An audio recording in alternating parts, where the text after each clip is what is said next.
On Get Up, you have a segment called The Green List, ranking the top 5 in any such category. What have been the green list of Mike Greenberg's top career moments? That's an excellent question. I would have to say at or near the top would be visiting the White House as a guest of the President of the United States. Then President George W. Bush had a T-ball game that he every single year on the White House lawn. And one year they invited Mike and me to be the announcers. And so I would say being invited to the White House would have to be right near the very top. There was a legendary late night talk show host named David Letterman, who I grew up idolizing. And the first time he invited Mike and I to be on his show, that was one of the great thrills of my professional life, for sure.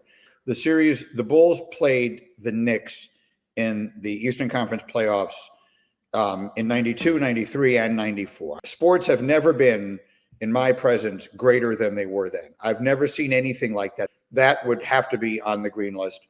I would say the first time I ever got to cover the Super Bowl, which is all the way back in January of 1993. Wow.